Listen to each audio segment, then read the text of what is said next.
One day ప్రపంచ cup 2023 ఫైనల్లో ఎదురైన పరాభవానికి భారత్ బదులు తీర్చుకుంది. టీ20 ప్రపంచ కప్ 2024 సూపర్ 8 మ్యాచ్లో ఆస్ట్రేలియాను ఓడించింది. దీంతో ఆ జట్టు సెమీఫైనల్ అవకాశాలను సంక్లిష్టం చేసింది. ఆ జట్టుని ఇంటికి పంపించేందుకు ఎంత చేయాలో అంతా చేసింది. సెయింట్ లూసియా వేదికగా జరిగిన మ్యాచ్లో 24 పరుగుల తేడాతో కంగారు జట్టును ఓడించింది.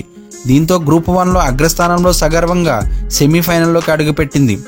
మంగళవారం బంగ్లాదేశ్తో జరిగే మ్యాచ్లో ఆఫ్ఘనిస్తాన్ గెలిస్తే ఆస్ట్రేలియా టోర్నీ నుంచి నిష్క్రమించనుంది. 206 పరుగులు భారీ లక్ష్యంతో బరిలోకి దిగిన ఆస్ట్రేలియా ధాటిగా బ్యాటింగ్ చేసింది. డేవిడ్ వార్నర్ 6 పరుగులకే త్వరగా అవుట్ అయినా మిగతా బ్యాటర్లు రాణించారు. ముఖ్యంగా వన్డే ప్రపంచ కప్ 2023ను భారత్కు దక్కకుండా చేసిన ట్రావిస్ హెడ్ మరోసారి రెచ్చిపోయాడు. అతడికి కెప్టెన్ మిచెల్ మార్ష్ కూడా తోడవడంతో ఆస్ట్రేలియా లక్ష్యం దిశగా దూసుకెళ్లింది. కానీ కీలక సమయంలో మార్ష్ను అవుట్ చేసిన కుల్దీప్ భారత్ను మ్యాచ్లోకి తెచ్చాడు. ఆ తర్వాత వికెట్లు పడుతున్న ట్రావిస్ హెడ్ మాత్రం బాధను ఆపలేదు. ఈ క్రమంలో 24 బంతుల్లో హాఫ్ సెంచరీ పూర్తి చేసుకున్నాడు. కానీ బుమ్రా వేసిన ఓ స్లో డెలివరీకి హెడ్ క్యాచ్ అవుట్ అయ్యాడు. 43 బంతుల్లో 76 పరుగులు చేసి పెవిలియన్ చేరాడు.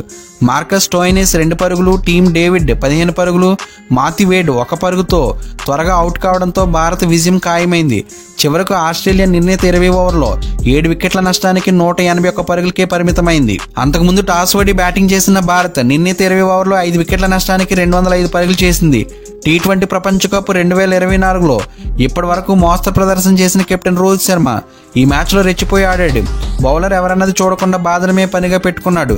ఈ క్రమంలో 19 బంతుల్లో హాఫ్ సెంచరీ కొట్టి టీ20 ప్రపంచ కప్ 2024లో ఫాస్టెస్ట్ 50ని నమోదు చేశాడు. చివరకు 41 బంతుల్లో 92 పరుగులు చేసి అవుట్ అయ్యాడు. సూర్యకుమార్ యాదవ్ 16 బంతుల్లో 31 రన్స్ చేయగా శివం దుబే 22 బంతుల్లో 28 రన్స్ కొట్టాడు.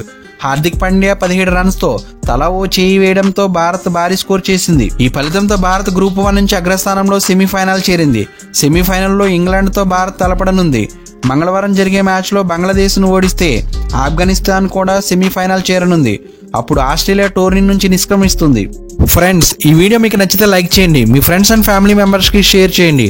ముఖ్యంగా ఈ ఛానల్ సబ్స్క్రైబ్ చేసుకుని బెల్ ఐకాన్ యాక్టివేట్ చేసుకుంటే నేను పోస్ట్ చేసే నెక్స్ట్ వీడియో మీకు నోటిఫికేషన్ వస్తుంది.